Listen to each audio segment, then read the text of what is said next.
हरिओम तत्सत। धर्म से लगातार जुड़े रहने के लिए और हर मंगलवार, गुरुवार, शनिवार और रविवार को हमारे वीडियोस पाने के लिए चैनल को अभी सब्सक्राइब करें और बेल आइकन दबाकर ऑल वाला नोटिफिकेशन चुनें। आध्यात्म क्या है? आध्यात्म एक शब्द है जो अपने आप में बहुत ही रहस्य, शांति, ज्ञान और भक्ति समेटे हुए है और सदियों से मनुष्यों के लिए एक दुर्गम यात्रा बना हुआ है जिसे पूरा करने की कोशिश लगभग हर प्राणी अपने जीवन काल में कभी न कभी करता ही है। लेकिन आध्यात्म के सागर में डुबकी लगाने से पहले इसे जानना बहुत जरूरी है, नहीं तो आपके खो जाने की पूरी संभावना है।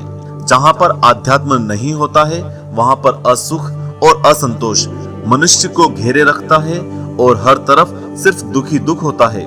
पुराने समय में हर मनुष्य सुख और समृद्ध था और शांति पूर्वक जीवन यापन करता था, क्योंकि उस समय मानव जीवन आध्यात्म से अनुशासित था और इसलिए उस युग को हम सतयुग कहते हैं।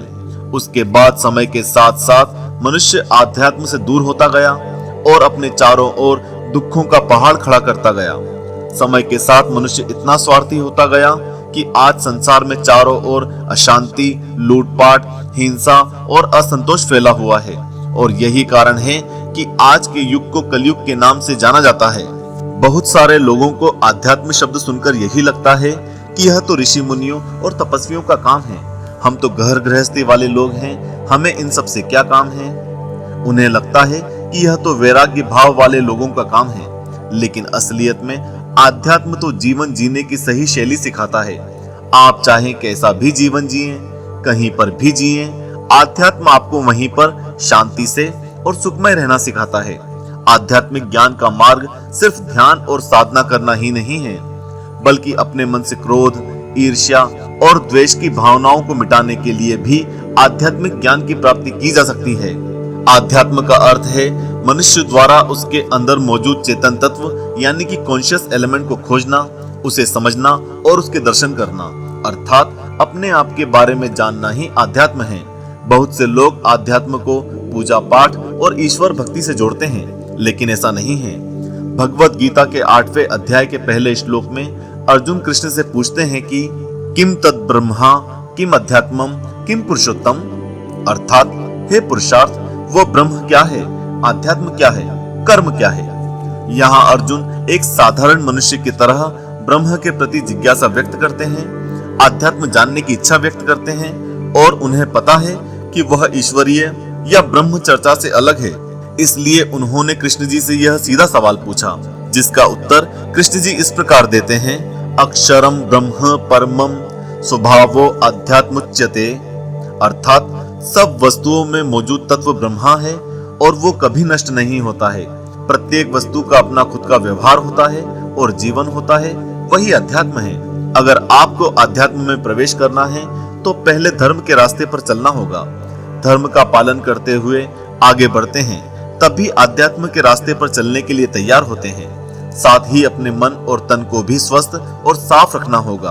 आध्यात्म की अपार शक्ति को जानने के लिए उसी शक्ति का मन और तन भी होना चाहिए। शरीर को निर्मल करते हुए अपने मन को निर्मल करो और अपने आप को उस मजबूत घड़े की तरह बना लो जिसमें आध्यात्म की शक्तिशाली ऊर्जा समा सके, नहीं तो तुम टूट जाओगे बीच में ही। मन को नियंत्रित करते हुए श्वास पर ध्यान केंद्रित करना होगा। इसलिए हर ध्यान केंद्र में सबसे पहले शांत वातावरण में बैठकर अपनी सांसों पर ध्यान केंद्रित करना सिखाते हैं। वह अध्यात्म की ओर बढ़ने का पहला कदम है। जब दुनिया भर के विचारों की तरफ भागते मन को पकड़कर थाम लोगे और अपने मन को नियंत्रण में ले लोगे, उसके बाद ही आप बुद्धि के स्तर पर जा सकते हो। जब बुद्धि के भी आगे निकल जाओ तब आत्मा पर ध्यान करने का समय आता है। तब आप आध्यात्म के अथाह समुद्र में डुबकियां लगा सकते हो और डूबोगे भी नहीं। इसलिए सबसे पहले जीवन की हर कसौटी पर खरा उतरना होगा, वही धर्म है। और ऐसे चलते हुए जब आप आध्यात्म से भी परे हो जाओगे तब तुम्हें परमात्मा मिलेंगे। परमात्मा तुम्हें स्वयं ही मिलेंगे। उस समय विज्ञान, धर्म, अध्यात्म, शरीर, मन सबसे दूर हो जाओगे।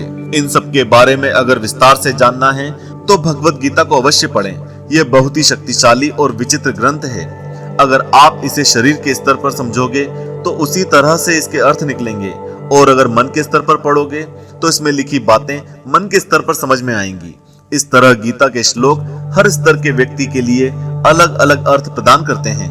बाहरी दुनिया में हम सभी कहते रहते हैं कि हाँ मैं यह जानता हूँ, हाँ मैं वो जानता हूँ, लेकिन जो व्यक्ति अध्यात्म के रास्ते चलता है और बहुत कुछ जानता भी है, वो उसके बारे में भी यही कहेगा कि अभी मैं कुछ नहीं जानता और अभी मुझे इसके बारे में और जानना है। और जानते रहने की यह प्रक्रिया जन्म से मोक्ष प्राप्ति तक लगातार चलती रहती है।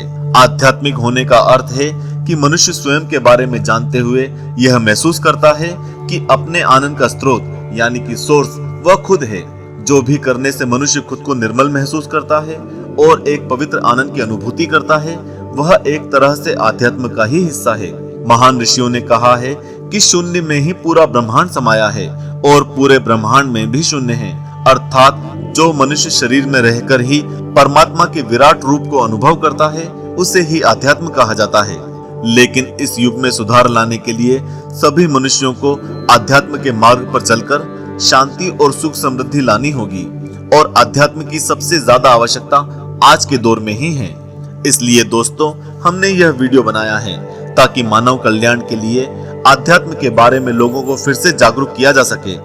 आप इसे सब जगह शेयर करें और आस्तिक स्पिरिचुअल सीक्रेट्स चैनल को सब्सक्राइब जरूर कर लें।